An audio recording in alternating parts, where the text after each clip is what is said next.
Hi guys, welcome back to our channel. ఈరోజు మనం మరో కొత్త షెడ్కి అయితే వచ్చామండి. నా బ్యాక్ సైడ్ కనిపిస్తుంది కదా, ఇది వచ్చేసి ఎగ్జాక్ట్గా సేమ్ సినిమా బుక్ పక్కన అయితే ఉంది. మనకు కొత్తగా అయితే పెట్టాడు అన్న. చాలా అంటే చాలా యూనిక్ విగ్రహాలు అయితే లోపల అయితే ఉన్నాయి. అలాగే ఈ షెడ్లో వచ్చేసి మినిమం హైట్ వచ్చేసి 12 ఫీట్స్ అయితే హైట్ అయితే ఈ షెడ్లో అయితే అవైలబుల్గా ఉంది. మనకు 4 ఫీట్స్ ఆర్ 5 ఫీట్స్ నుంచి అయితే విగ్రహాలు అయితే అవైలబుల్గా ఉన్నాయి. రీజనబుల్ రేట్కి అయితే ఇస్తా అని చెప్తున్నాడు అన్న. అలాగే అన్న షెడ్లో పెయింటింగ్ కూడా అయితే స్టార్ట్ అయ్యింది. ఇంకా ఇంతవరకు మన ప్రొద్దుటూరులో ఎక్కడైతే పెయింటింగ్ అయితే స్టార్ట్ కాలేదు. పేరు వచ్చేసి నరసింహ. అన్న కాంటాక్ట్ నెంబర్ కూడా ఇస్తాను. మన అయితే స్క్రోల్ చేస్తుంటాను చూడండి. అలాగే ఏదైనా డౌట్స్ ఉంటే అన్నని అయితే సంప్రదించండి. ఇంకా ఏం మాత్రం లేట్ చేయకుండా అయితే వీడియోని అయితే చూసేయండి.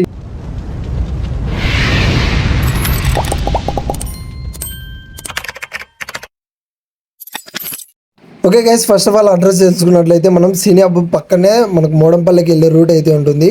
ఆ రూట్లోకి వెళ్ళేటప్పుడు అయితే ఫస్ట్ షెడ్ అయితే అన్నది అనమాట. పేరు వచ్చేసి నరసింహ. అలాగే ఇక్కడ ఫస్ట్ అన్న షెడ్లో వచ్చేసి 12 ఫీట్స్ అయితే విగ్రహం అయితే అవైలబుల్గా ఉంది పంచముఖితో. అలాగే right side and left side సిద్ధి బుద్ధి, అలాగే కింద వచ్చేసి 2 ఎక్స్ట్రా వినాయకుని విగ్రహాలు అయితే వచ్చాయి. అలాగే ఇక్కడ చూసుకున్నట్లయితే ఇంకొకటి వచ్చేసి ఈ విగ్రహం 4 అడుగులు ఎత్తు అయితే ఉంటుంది. అలాగే బ్యాక్గ్రౌండ్ ఆర్సీ నెమలితో అయితే వచ్చింది. చిన్న చిన్న డీటెయిల్స్ అయితే చాలా బాగున్నాయి. పెయింటింగ్ పడిన తర్వాత అయితే చూడాలి. అలాగే ఇంకో విగ్రహం వచ్చేసి రామ్ మందిర్ అనమాట. మనకు బ్యాక్ సైడ్ రామ్ మందిర్ అయితే వచ్చింది. అలాగే విగ్రహానికి లెఫ్ట్ సైడ్ చూసుకున్నట్లయితే పైన ఆంజనేయ స్వామి అయితే ఉన్నాడు. అలాగే కింద సూర్యుడు భగవానుడు, మరి ఎవరో తెలియదు కానీ ఒకవేళ మీకు తెలిస్తే కింద కామెంట్ సెక్షన్ లో కామెంట్ చేయండి. అలాగే నెక్స్ట్ విగ్రహంకి వెళ్ళిపోతే బ్యాక్గ్రౌండ్ అసలు సింపుల్ గా క్లాసిక్ లుక్ తో అయితే ఉంది. మనకి ఈ విగ్రహం వచ్చేసి చిన్న బొజ్జ గణపతి అయితే మనకి ఇక్కడ అయితే అవైలబుల్ గా ఉన్నాయి. టోటల్ ఈ మొత్తం రో అయితే అంతా అదే ఉంది. ఇంకా ఈ విగ్రహం అయితే హైలైట్ అనమాట. మనకు బ్యాక్ సైడ్ రామ్ మందిర్, అలాగే శివుని అవతారంలో అయితే ఉంది. కింద నంది మీద కూర్చొని అయితే మనకు అవైలబుల్ గా ఉంది అన్న షెడ్ లో. మీ ఫ్రెండ్స్ లలో కూడా ఇలా ఉంటారు, బొమ్మ పెడితే స్టేజ్ నిండా ఉండాలంటారు కదా, అలాంటి విగ్రహం అయితే ఇది అనమాట. ఇప్పుడు మీరు ఏదైతే విగ్రహం చూస్తున్నారో అది వితౌట్ బ్యాక్గ్రౌండ్ అనమాట. పైన పంచముఖి లేకుండా ఇది వచ్చేసి 10 ఫీట్స్ అయితే అవైలబుల్ గా ఉంటుంది మనకు. ఇంకా ఈ విగ్రహం వచ్చేసి సింగిల్ గా అయితే ఉంది అనమాట. ఏ బ్యాక్గ్రౌండ్ లేకుండా, ఏ ఆర్సీ లేకుండా బొజ్జ గణపతి అయితే అవైలబుల్ గా ఉన్నాడు. చాలా తక్కువ విగ్రహాలు అయితే ఉన్నాయి అన్న దగ్గర.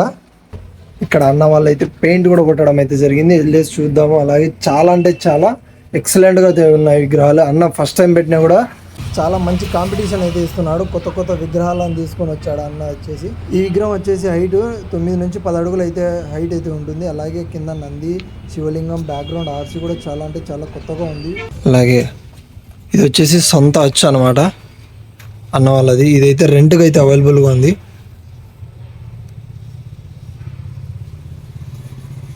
హెవీ డిజైన్ అయితే వచ్చింది ఇక్కడ పంచం మీద చూడండి. పెయింట్ పడిన తర్వాత వేరే లెవెల్ అయితే ఉంటుంది లుక్. నా బ్యాక్ సైడ్ అయితే ఒకటి కొత్త బొమ్మ అయితే ఉంది 2025లోది. చూసేయండి, ఒకసారి చూపిస్తాను. ఇది వచ్చేసి బ్యాక్ సైడ్ రామ్ మందిర్, అలాగే శూలం అయితే వచ్చింది. ఇటు సైడ్ వచ్చేసి జెండా అయితే వచ్చింది. అలాగే చూడండి, ఇంకా అట్లా కొద్దిగా సైడ్కి వస్తే శివుడు అయితే ఉన్నాడు. ఇంకా గణపతి విషయానికి వస్తే కింద చూడండి నంది, అలాగే గద, ఇంకా గణపతి చూడండి ఒకసారి సిట్టింగ్ పొజిషన్లో మనకు అవైలబుల్గా అయితే ఉన్నాడు. చాలా అంటే చాలా రీజనబుల్గా అయితే ఇస్తా అని చెప్తున్నాడు అన్న. ఇవి మొత్తం అవే విగ్రహాలు. ఓకే, ఇంకా మనం అయితే పక్కనే లోపలికి అయితే వెళ్దాము. చూడండి, అబ్బా వేరే లెవెల్ మామ. విగ్రహాన్ని చూస్తే హైలైట్ అనిపిస్తుంది. బ్యాక్గ్రౌండ్ బ్రహ్మంగారు, ఆంజనేయ స్వామి, మళ్ళీ వినాయకమయ్య, నరసింహస్వామి, శివుడు, ఇలా చాలా అంటే చాలా మంది దేవుళ్ళు అయితే ఉన్నారు బ్యాక్ సైడ్. ఇంకొకటి ఇదే మోడల్లో బ్యాక్గ్రౌండ్ అయితే చేంజ్ అయ్యింది మామ మనకి. చూడండి, చూపిస్తాను. కింద పీట వచ్చేసి గజేంద్రుడి మీద అయితే కూర్చున్నాడు అక్కడ. అలాగే బ్యాక్ సైడ్ సూర్యుడు వచ్చేసి శివుడు అయితే ఉన్నాడు. మొత్తం అవే ఉన్నాయి. ఇక్కడ చూడండి, కళ్ళు కూడా పెట్టడం అయితే జరిగింది.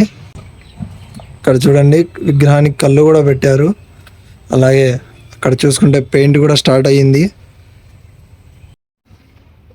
ఈ విగ్రహానికి బ్యాక్గ్రౌండ్ అయితే చేంజ్ అయింది. బయట రామ్ మందిర్ చూసారు కదా, ఇక్కడ వచ్చేసి అమ్మవారు అయితే ఉంది బ్యాక్ సైడ్. బాగా గమనించండి.